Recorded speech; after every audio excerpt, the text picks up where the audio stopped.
एक कंपनी जो अपनी ज्यादातर गाड़ियां सिर्फ 12 से 15 लाख रुपए के प्राइस के आसपास बेचती है, वो अचानक एक ऐसी एसयूवी लॉन्च कर देती है जिसकी सिर्फ एक शोरूम कीमत ही 67 लाख रुपीस है। और उसमें भी ये सिर्फ इस गाड़ी की 50 यूनिट्स लेकर आ रहे हैं, जो कि एक्चुअली में बुकिंग के टाइम पर ही सिर्फ 6 सेकंड के अंदर बिक चुकी हैं। इन 50 गाड़ियों को बेचकर स्कोडा का टोटल रेवेन्यू कुछ 30 से 35 करोड़ रुपए के आसपास होगा मेरे ख्याल में, और मुनाफा वो ना के बराबर एटलीस्ट इस कंपनी के साइज के हिसाब से अगर मैं बात करूं तो सवाल ये है कि फिर स्कोडा इन गाड़ियों को लेकर आई ही क्यों, और बाकी ब्रांड्स भी ऐसी महंगी और लिमिटेड कार्स क्यों लेकर आते हैं।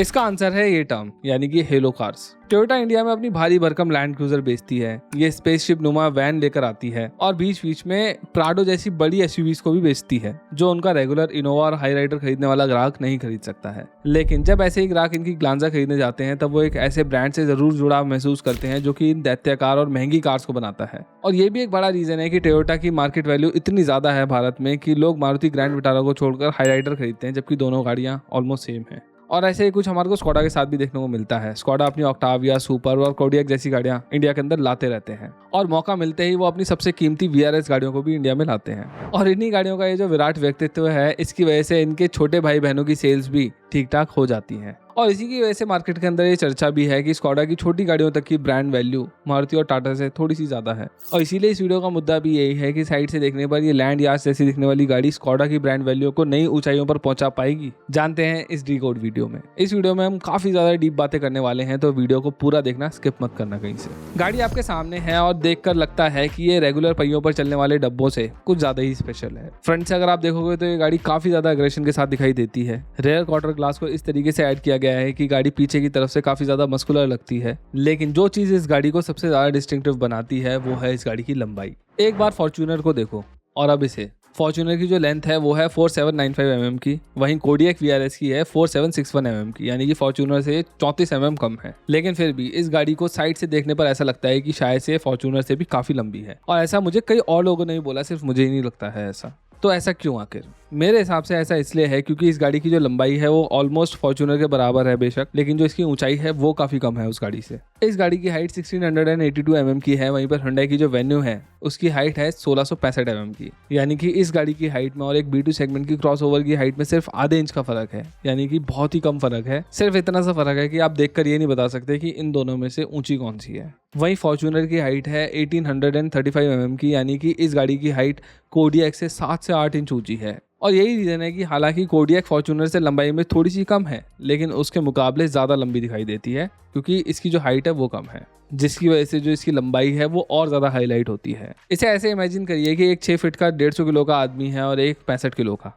इन दोनों में से कौन सा ज्यादा लंबा दिखाई देगा वो आप खुद जज कर सकते हो। इस गाड़ी के अंदर 20 इंच के मैसिव व्हील्स भी मिलते हैं, लेकिन जो गाड़ी का विजुअल मास है ना, उसकी वजह से इस गाड़ी को ये कॉम्प्लीमेंट ही करते हैं, ओवर पावर नहीं। चलो अब गाड़ी के अंदर चलते हैं। गाड़ी की फिट एंड फिनिश के साथ ही मैं अपनी बात को स्टार्ट करना चाहूंगा। कार के अंदर कई जगह पर लेदरेट और सॉफ्ट टच मटेरियल्स का इस्तेमाल किया गया है, और काले रंग का ये इस्तेमाल पूरी गाड़ी में किया गया है, जिसके ऊपर आपको रेड स्टिचिंग देखने को मिलती है। ऑब्वियसली एक जर्मन जाइंट कॉन्ग्लोमरेट का ब्रांड है, तो यूरोपियन और लग्जरी फील तो बरकरार है ही इस गाड़ी के अंदर, लेकिन इसको मैं टिपिकल लग्जरी बोलना ठीक नहीं समझूंगा। इवन दो इस कार के इंटीरियर्स में बहुत ही कम जगहों पर हार्ड प्लास्टिक छोड़ी गई है, ज्यादातर जगह पर सॉफ्ट टच मटेरियल का इस्तेमाल ही किया गया है। लेकिन जो सॉफ्ट टच वाले लेदरेट की क्वालिटी है ना, वो BMW, मर्सिडीज जैसी गाड़ियों से कंपेरेबल नहीं है। उन गाड़ियों के जो लेदरेट मटेरियल हैं, सॉफ्ट टच मटेरियल्स हैं, या फिर इवन हार्ड प्लास्टिक्स हैं, वो इस गाड़ी के मुकाबले थोड़ी थोड़ी बेटर फील होगी ऑलमोस्ट हर तरफ। वैसे ही अगर आप इस गाड़ी के विंडो बटन्स को देखोगे या फिर मिरर के नॉब को देखोगे, तो आपको ऐसे ही लगेगा कि इस गाड़ी के अंदर ये जो पार्ट है ये छोटी गाड़ियों से ही लिया गया है, और एक 77 लाख रुपए के ऑन रोड प्राइस वाली गाड़ी में बैठकर ये चीजें उतनी अच्छी नहीं लगती हैं। अब ऐसा इसलिए हो रहा है, ये प्लास्टिक क्वालिटी उतनी ज्यादा अच्छी इसलिए नहीं है क्योंकि ये गाड़ी एक्चुअली में उतनी महंगी ही नहीं है। बेशक ये इंडिया के अंदर BMW की 3 सीरीज से भी ज्यादा महंगी पड़ रही है, लेकिन अपनी होम मार्केट के अंदर इस गाड़ी का प्राइस 35 लाख से 45 लाख रुपए के आसपास पड़ता है, अगर हम यूरोपियन मार्केट को देखें पूरी की पूरी को। ये तो इंपोर्ट टैक्सेस की वजह से इतनी ज्यादा महंगी है इंडिया में। वहीं जो जर्मन लग्जरी कार्स हैं वो इंडिया के अंदर ही असेंबल हो रही हैं, और कुछ तो इंडिया के अंदर मैन्युफैक्चर भी हो रही हैं, जिसकी वजह से उनका प्राइस बहुत ज्यादा नहीं बढ़ रहा है, इवन दो वो गाड़ियां इससे ज्यादा लग्जरियस फील होने वाली हैं आपको अंदर से। अच्छा, बेशक रियल लग्जरी ब्रांड्स के सामने इस गाड़ी के जो इंटीरियर्स की क्वालिटी है वो थोड़ी सी 19 लग सकती है, लेकिन ये अपने आप में ठीक है। अगर आप कंपैरिजन करोगे मास मार्केट गाड़ियों से तो आपको ये बेटर ही लगेगी। स्कोडा की गाड़ियों का जो स्टीयरिंग है वो पर्सनली मुझे बहुत ज्यादा पसंद है। ऐसे ही कुछ दिखने वाले स्टीयरिंग व्हील्स आपको वर्टस वगैरह में भी देखने को मिल जाते हैं। पहले अलग हुआ करते थे, लेकिन अब वो भी ऐसे दिखाई देते हैं कुछ कुछ। और इसके अंदर जो सबसे बढ़िया चीज मुझे लगती है वो ये डायल्स हैं। इससे आप बहुत ही जल्दी आवाज कम तेज कर सकते हो, कुछ आगे पीछे बढ़ाना है, मतलब टेक्टाइल फिनिश जो है ना इसकी बहुत ज़्यादा अच्छी है, बहुत ही वेल थॉट इसका जो स्टीयरिंग व्हील है ना वो लगता है आपको। और क्वालिटी इसकी जो लेदर की क्वालिटी है वो डेफिनेटली मैं अप टू द मार्क बोलूँगा, बिल्कुल इसके अंदर कोई कॉम्प्रोमाइज़ मुझे नहीं लगा।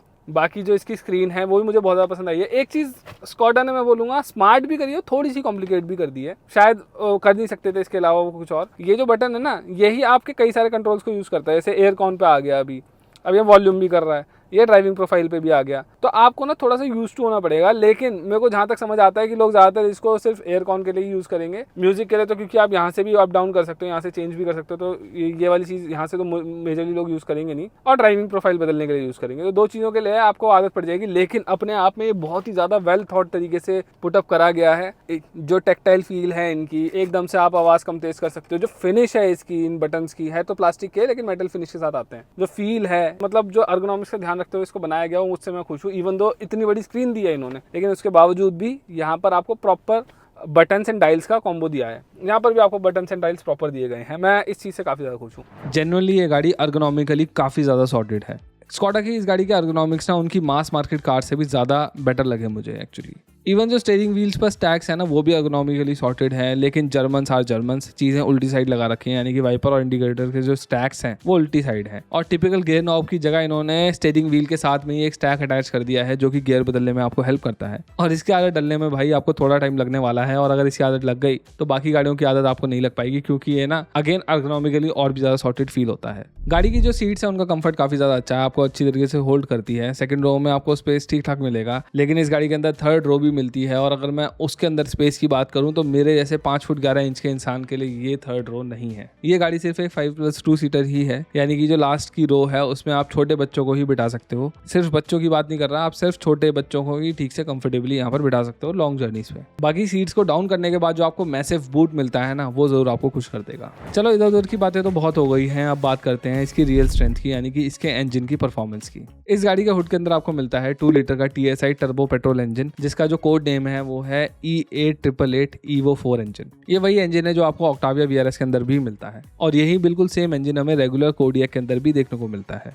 लेकिन उसके अंदर ये 200 हॉर्स पावर और 320 Nm का टॉर्क बनाता है। वहीं पर इस गाड़ी के अंदर 261 हॉर्स पावर और 400 Nm का टॉर्क। सेम इंजन है लेकिन ट्यूनिंग अलग है और बूस्ट प्रेशर भी अलग है। इस इंजन और इस ट्यून के साथ ये गाड़ी जिस तरीके से भागती है ना वो हैरान कर देता है। हाईएस्ट डायनामिक्स और पावर सेटिंग के अंदर इस गाड़ी में टर्बो लैग तक फील नहीं होता है बिल्कुल, और पंजा दबाते ही ये गाड़ी ऐसे भागती है जैसे कि कोई हॉट हैच हो। और ये बात मुझे चौंकाती इसलिए है क्योंकि इस गाड़ी का जो वजन है वो है 1.9 टन का, यानी कि ऑलमोस्ट 2000 किलो की गाड़ी है, लेकिन तब भी बहुत ज्यादा क्विक फील होती है एक्चुअली। इस गाड़ी का जो पावर टू वेट रेशियो है ना वो कई 1.5 लीटर C सेगमेंट SUV से भी अच्छा है, लेकिन जो फर्क है वो बहुत ज्यादा नहीं है। आप यहाँ पर देख सकते हो कि सिर्फ 15-20 यूनिट का ही फर्क है इसके बीच में और डस्टर के बीच में। अब क्योंकि पावर टू वेट रेशियो का फर्क उतना ज्यादा नहीं है, इसीलिए इस गाड़ी को सियरा टर्बो या फिर डस्टर 1.3 या फिर कुशाक वगैरह से बहुत ज़्यादा फास्ट फील नहीं होना चाहिए, राइट? लेकिन इसका उल्टा होता हुआ दिखाई देता है।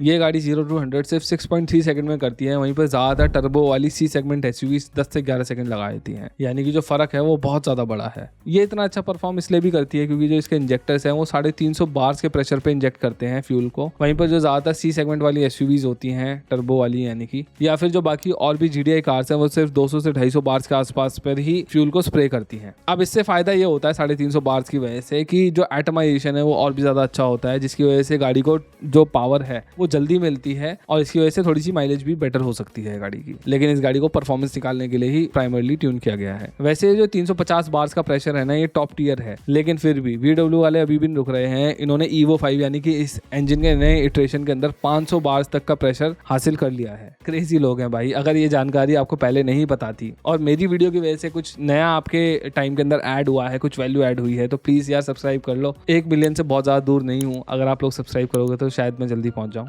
वैसे एक और रीजन है कि ये गाड़ी इतनी जल्दी स्पीड पकड़ती है और वो है इसका 4 व्हील ड्राइव सिस्टम। ये गाड़ी 4 व्हील ड्राइव के साथ आती है, जिसकी वजह से गाड़ी को ट्रैक्शन अच्छा मिलता है और ये अपनी पावर को बहुत अच्छी तरीके से पुट डाउन कर पाती है। ये गाड़ी जितनी क्रेजी फास्ट है ना उतनी ही ज्यादा अच्छी तरीके से हैंडल भी करती है।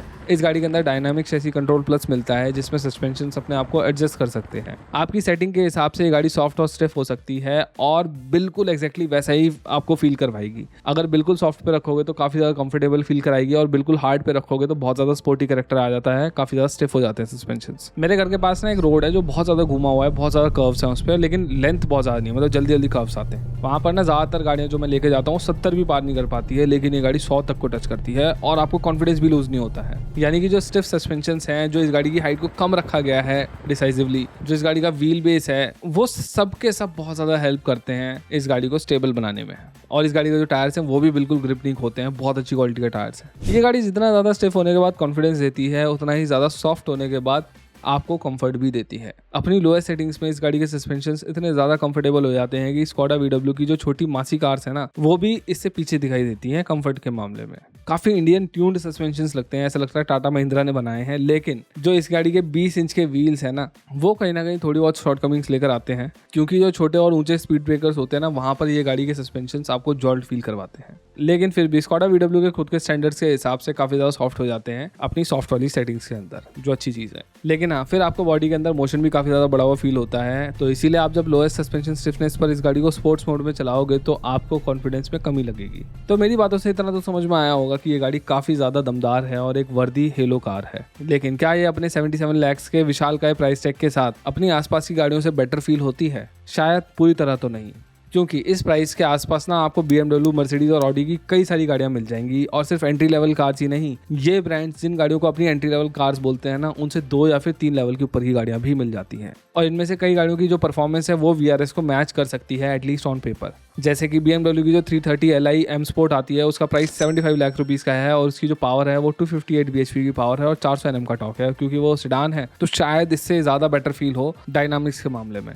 इनका जो डीजल वर्जन है उसकी पावर और टॉर्क फिगर भी इसके आसपास ही है। फिर मर्सिडीज की जो AMG GLA है वो 306 हॉर्स पावर और 400 Nm का टॉर्क बनाती है, जो कि इससे काफ़ी ज़्यादा है। माना कि वो गाड़ी छोटी है, लेकिन अगर किसी को स्पोर्टियर कार चाहिए, ज़्यादा तेज़ भागने वाली गाड़ी चाहिए, मतलब और भी ज़्यादा तेज़ भागने वाली गाड़ी चाहिए अपने पैसों के लिए, तो शायद इसी तरफ जाना चाहे। और अगर आपको सेम ही इंजन के साथ गाड़ी चाहिए तो आप ऑडी की Q5 भी ले सकते हो, जो कि 261 bhp की पावर और 300 Nm का टॉर्क बनाती है और सेम ही प्राइस टैग पर आती है लगभग। और ऐसी 50 से 60 लाख रुपए में आने वाली काफ़ी सारी और भी गाड़ियां हैं जो पावर के मामले में इससे थोड़ी सी पीछे दिखाई देती हैं, लेकिन लग्जरी जर्मन लेवल वाली ही है उनमें। बाहर की मार्केट्स में कोडियक बेशक उसी इंजन के साथ आती है जो कि ऑडी की कुछ गाड़ियों में मिलता है, लेकिन वहां पर ये हायरार्की में नीचे बैठती है ऑडी की गाड़ियों के मुकाबले। लेकिन इंडिया के अंदर भारी इंपोर्ट टैक्सेस की वजह से ये उन्हीं गाड़ियों के प्राइस के आसपास पहुंच जाती है। भले ही कोडियक VRS प्राइस के मामले में नेक टू नेक है बाकी जर्मन लग्जरी कार्स के मुकाबले, एट दिस प्राइस एटलीस्ट, लेकिन इंटीरियर्स की फिनेस के मामले में और ओवरऑल ब्रांड वैल्यू के मामले में डेफिनेटली थोड़ा सा स्टेप डाउन लगती है।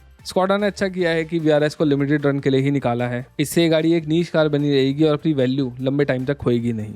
Unnecessary German typical luxury car से डायरेक्टली भिड़ने की कोई ज़रूरत नहीं है स्कोडा को, और उन्होंने मेरे हिसाब से यहाँ पर ऐसा करा भी नहीं है। तो अगेन अपना वर्डिक्ट रिकॉल करा दूं कि डेफिनेटली एक अच्छा हेलो प्रोडक्ट है। डेफिनेटली स्कोडा की जो ब्रांड वैल्यू है इससे काफ़ी ज़्यादा बढ़ने वाली है, वर्दी कार है, लेकिन सिमिलर प्राइस में आने वाली टिपिकल जर्मन लग्जरी गाड़ियों के मुकाबले मुझे थोड़ी सी पीछे दिखाई देती है, थोड़ी सी। तो यही थी गाड़ी और उस पर मेरे विचार। अगर आपको अपने विचार छोड़ने हैं तो कमेंट सेक्शन आपके लिए खुला है, छोड़ के जाना प्लीज़ यार। और इस वीडियो को लाइक करिए, शेयर करिए, और हाँ यार मुझे इंस्टाग्राम पर भी फॉलो कर लो, एक से एक वीडियो बनाता हूँ और रिटर्न कंटेंट भी आपको मिलेगा वहाँ पर देखने को। Thank you.